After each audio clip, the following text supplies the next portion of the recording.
나는 이승만입니다.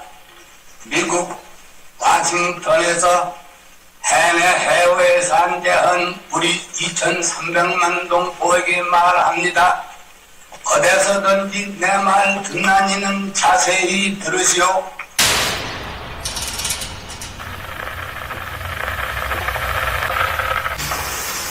분투하라, 싸워라. 우리가 길을 흘려야 자손난대 자유기초를 회복할 것이다. 싸워라, 나의 사랑하는 2,300만 동포여.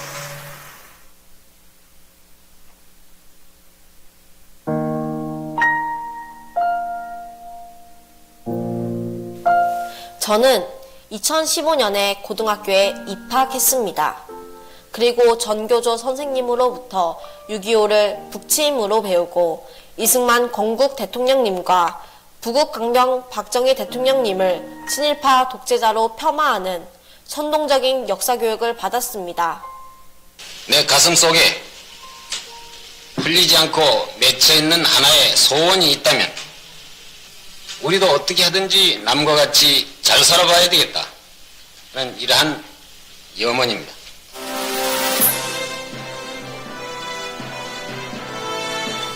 다행히도 저는 역사의 조예가 깊은 아버지로부터 우리나라가 8.15 해방 이후 건국과 산업화를 거치는 과정에 이승만 건국 대통령님의 철저한 반공사상과 대미 외교 협상 기술, 그리고 박정희 대통령님의 확고부동한 국방 전략과 새마을 운동으로 오늘날 세계 10위권의 국가 번영을 이룰 수 있었다는 걸 알게 되었습니다.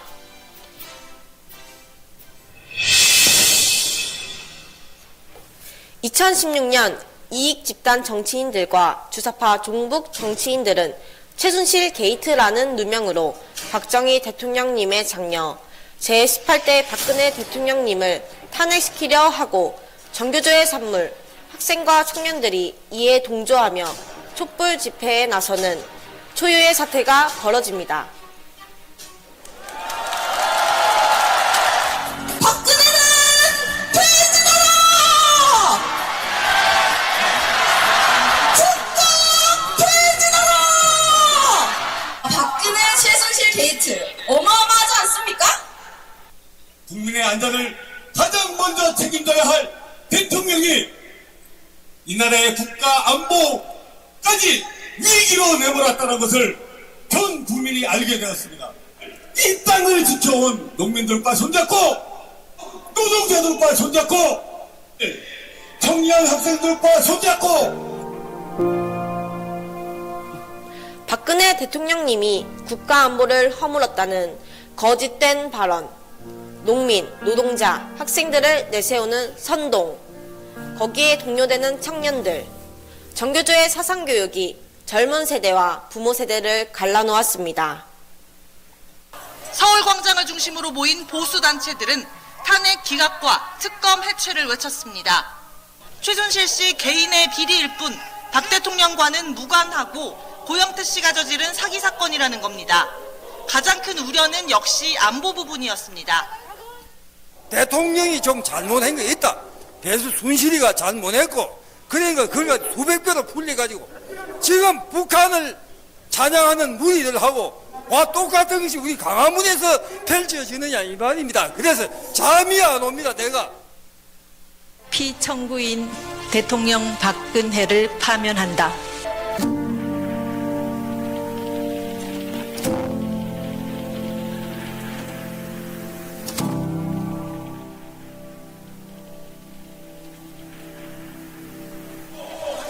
역대 대통령 중 가장 깨끗한 박근혜 대통령을 탄핵을 했습니다.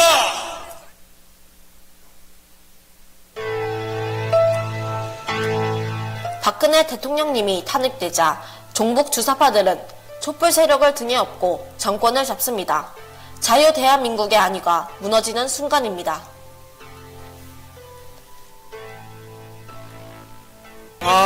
문재인 대통령께 한마디로 말씀드리면은 평을 한다면은 거짓말을 너무 많이 하신다.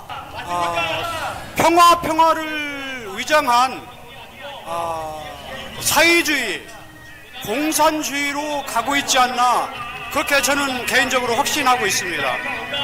더불어민주당이 개헌안을 마련하면서 자유라는 단어를 뺀다고 발표했다가 한밤중에 번복한 적이 있었죠.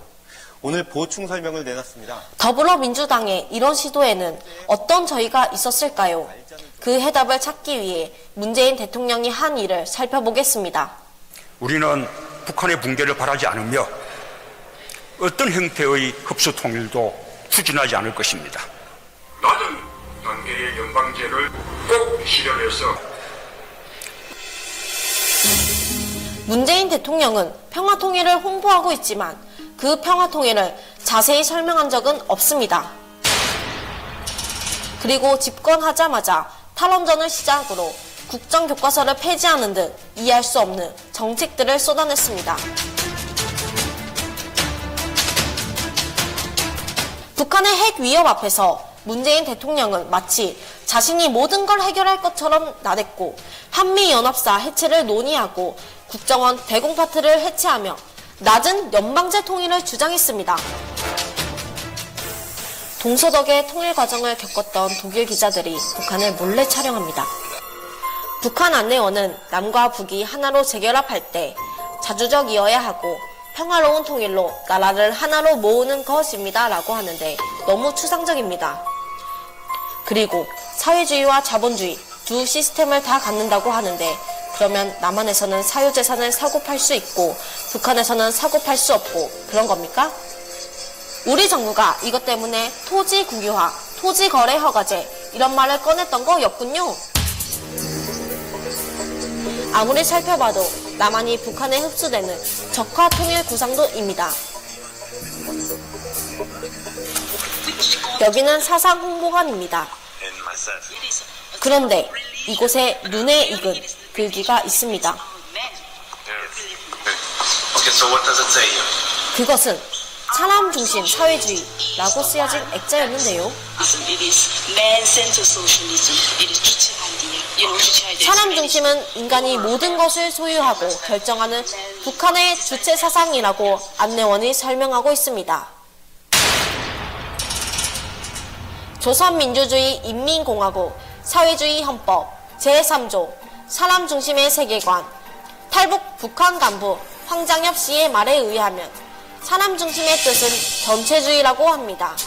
전체주의란 개인은 전체 속에서 존재 가치를 가지며 국가가 국민 생활을 간섭하고 통제하고 국가의 이익을 위해 개인의 자유를 희생해야 한다는 우리에겐 너무나 멀고도 생소한 무서운 사상입니다. 제4조 최고인민회의와 지방인민회의에서만 주권을 행사한다. 제10조 정치사상적 통일에 의거한다. 제20조 생산수당은 국가가 소유한다. 제25조 세금이 없고 모든 근로자에게 먹고 입고 쓰고 살 수 있는 온갖 조건을 마련하여 준다. 언제부터인가 우리도 모르는 사이에 우리 사회에 우리 문화에 파고든 북한의 주체사상 사람 중심 그리고 연상되는 말 사람이 먼저다. 사람이 먼저예요. 사람이 먼저. 러시아 공산당 창설자 레닌은 민주주의가 망할 때까지 민주주의를 외쳐라 라고 했고 스탈린의 딸 스베틀라나 알릴루예바는 책으로 공산주의를 배우면 공산주의자가 되고 몸으로 공산주의를 배우면 반공주의자가 된다고 말했습니다.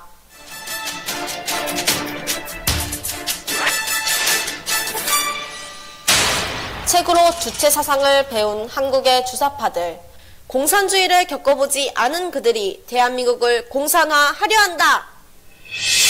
정복 세력 주사파는 철저히 북한의 지령에 따라서 대한민국을 정복하려고 하는 세력입니다. 북한이 무너지기 전까지 대한민국 사회에서 주사파 없어지지 않습니다. 궁극적으로 지금 현재 북한의 김정은을 통일 대통령 만드는 겁니다. 제가 존경하는 한국의 사상가 신영복 선생은 북한 노동당의 지하 혁명정당 통역당의 간첩 신영복을 존경하고 김일성주의자이며 대남공작을 지휘한 김원봉을 독립유공자로 서훈하려는 대통령. 평화통일이 감추고 있는 속내는 적화통일, 공산주의적 요소가 민족사회를 지배할 수 있도록 통일된 세력 되기까지 과도적 정치조직으로 연방제 필요. 북한 정치사전 인용. 이런 통일을 원하십니까? 진보, 사람, 민주, 민족 이런 단어에 현혹되어 아직도 뭔지 모르겠습니까? 엄마 아빠의 대한민국은 자유대한민국입니다. 청년 여러분들은 어떤 대한민국을 꿈꾸고 있습니까?